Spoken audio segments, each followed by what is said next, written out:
HUT आतंकियों से जुड़ा एक और खुलासा हो गया। आतंकी सौरभ उर्फ सलीम ने छात्रों को पढ़ाया था। एक कॉलेज में फार्मेसी के छात्रों को क्लास दी थी। कॉलेज में अपनी पत्नी से सलीम मिला। कॉलेज के रजिस्ट्रार के पद पर पत्नी पदस्थ थी। संदिग्ध गतिविधियों के चलते दोनों निकाल दिए गए थे। कॉलेज से निकाले जाने के बाद सौरभ ने अपना धर्म परिवर्तित किया और सौरभ से वो सलीम बन गया। तो एचयूटी आतंकियों से लगातार पूछताछ में खुलासे हो रहे हैं। आतंकी सौरभ और सलीम छात्राओं को पढ़ाया करता था। कॉलेज में फार्मेसी के छात्रों को उसने पढ़ाया। कॉलेज में अपनी पत्नी से मुलाकात हुई। रजिस्ट्रार पद पर पत्नी पदस्थ थी, लेकिन संदिग्ध गतिविधियों के चलते दोनों निकाल दिए गए। कॉलेज से निकाले जाने के बाद ही सौरभ ने धर्म परिवर्तन किया और सलीम बन गया।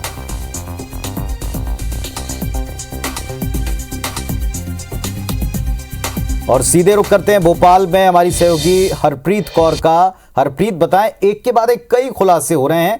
अब सौरभ और सलीम के बारे में कुछ और खुलासे सामने आए, बताएं इनके बारे में डिटेल।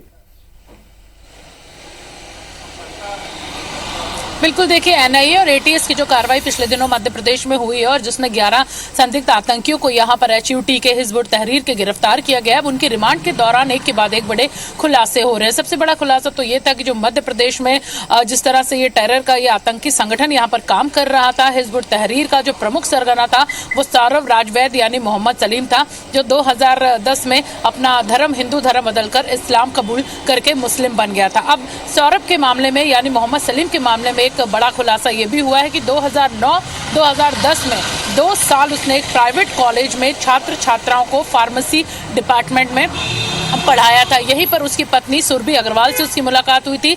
सुरभि इसी प्राइवेट कॉलेज में रजिस्ट्रार थी। दोनों की पहचान हुई थी, उसने अपने घर में बताया था, जिसके बाद दोनों का रिश्ता तय हुआ था और दोनों की शादी हुई थी।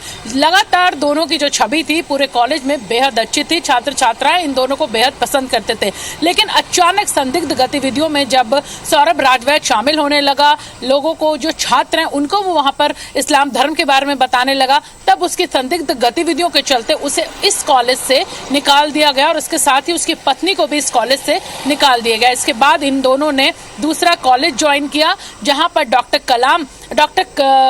कमाल के ये संपर्क में आए और डॉक्टर कमाल के संपर्क में आने के बाद इन्होंने पूरी तरह से यहाँ पर हिंदू धर्म को छोड़ते हुए इस्लाम धर्म अपना लिया था। तो कुल मिलाकर ये एक बड़ा खुलासा यहाँ पर हुआ है कि इस आतंकी ने 2 साल तक राजधानी भोपाल के एक निजी कॉलेज में छात्र छात्राओं को पढ़ाया था। आज हम उस कॉलेज में पहुंचे थे, लेकिन जो खौफ है वो यहाँ पर बिल्कुल साफ नजर आ रहा था। कुछ भी बताने के लिए कॉलेज प्रबंधन यहाँ पे तैयार नहीं था। यहाँ तक कि डाटा भी उन्होंने सौरभ या फिर मोहम्मद सलीम जो बन चुका है उसके बारे में नहीं बताया और उन्होंने ये तक कहा कि जो डाटा या जो उसका रिकॉर्ड था उसे जलाकर नष्ट कर दिया गया है। लेकिन तय माना जा रहा है कि जब एनआईए और एटीएस अब अगली कार्रवाई करेगी तो जरूर यहाँ पर भी अब पूछताछ करेगी कि आखिर किन तरह की संदिग्ध गतिविधियों के चलते उसे इस कॉलेज से निकाला गया था। जी तो हरप्रीत, क्या इन संदिग्ध गतिविधियों की सूचना कॉलेज प्रबंधन ने कभी पुलिस को दी है? निकाल तो दिया, लेकिन ये गतिविधियां कहीं समाज के खिलाफ कोई बड़ा कदम न उठा चुकी हो, साजिश न रच चुकी हो, क्या इस बात की जानकारी पुलिस को दी गई थी? दूसरी बात, किन्हीं स्टूडेंट के बारे में पता चल पाया जो इनके संपर्क में आकर शायद जिसका ब्रेन वॉश आधा हुआ हो या जिसने उस राह पर कदम आगे बढ़ाए, इसका कोई पता चला है? बिल्कुल, देखिए पहला जो सवाल है आपका, बिल्कुल वो कई और सवाल यहाँ पर खड़ा करता है कि लगातार इतने लंबे समय से संदिग्ध गतिविधियों में मोहम्मद सलीम यानी जो सौरभ राजवैद था वो शामिल था, लेकिन कॉलेज ने उसे निकाला। उसकी संदिग्ध गतिविधियों के चलते उसकी पत्नी को निकाला, लेकिन उसके बावजूद उन्होंने पुलिस में इसकी जानकारी नहीं दी। इसके साथ ही वो दूसरे कॉलेज पहुंचा, वहां पर प्रोफेसर कमाल से उसका झगड़ा भी हुआ।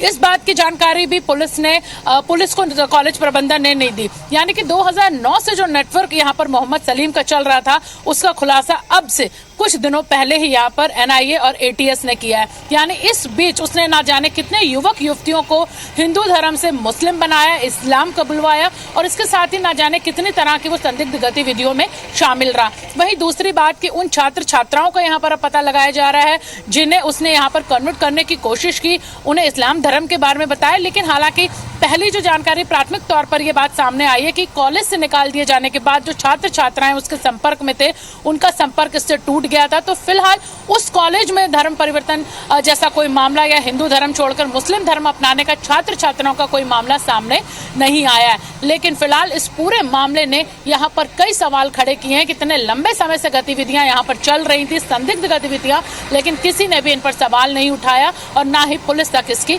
जानकारी दी। जी चलिए, तो सवाल कई हैं, जवाब टीमें जरूर तलाशेंगी, क्योंकि जब एक सिरा मिला है तो खोजते हुए एनआई की या बाकी की टीमें जरूर इस बात की पड़ताल करेंगी। शुक्रिया आपका अर्पित इस पूरे डिटेल के लिए।